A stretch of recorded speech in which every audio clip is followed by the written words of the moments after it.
है दूरी हाले माम हाय है तोरे रूपेला कोने बनाए है दूरी हाले माम हाय है लाखों में एक हावसते तीर माया जा मोरे चंदैनी गोदा रे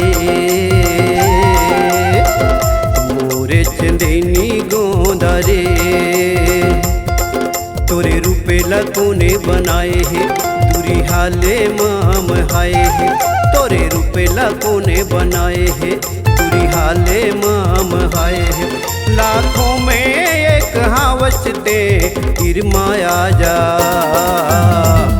मोरे चंदैनी गोदा रे मोरे चंदैनी गोदा रे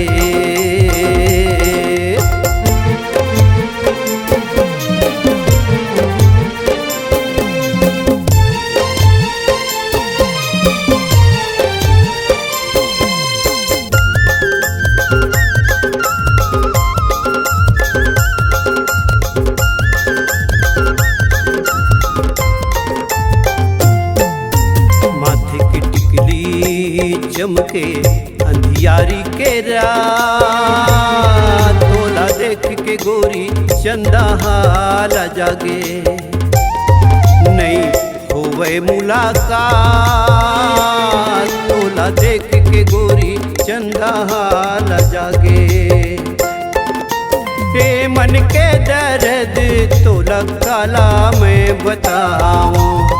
कैसे बताऊं छाती फाड़ के दिखाऊं का सेंट ते लगाए वो दूरी हाले माम हाय वो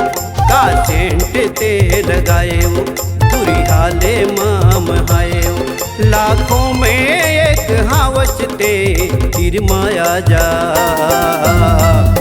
मोरे चंदैनी गोदा रे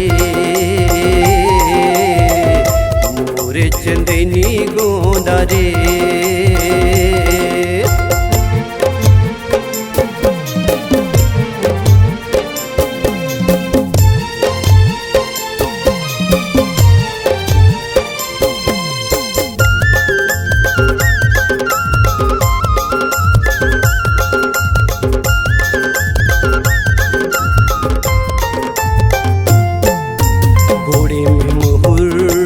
लगे लाली लाली वो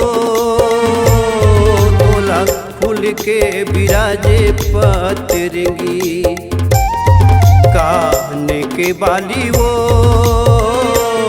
तोला फूल के बिराजे पतरंगी देख के तोला ऐसे लागे मन के फूलवारी रात दिन महकत रही बेअंगना दुआरी मन के मछली ला तड़पाए वो गोरी काबर ते तरसाए वो मन के मछली ला तड़पाए वो गोरी काबर ते रिसाए वो लाखों में एक हावसते तीर माया जा मोरे चंदैनी गोदा रे तीर माया जा मोरे चंदैनी गोदा रे तोरे रूपेला कोने बनाए है दूरी हाले माम हाय है तोरे रूपेला कोने बनाए है दूरी हाले माम हाय है लाखों में एक हावसते तीर माया जा मोरे चंदैनी गोदा रे मोरे चंदैनी गोदा रे।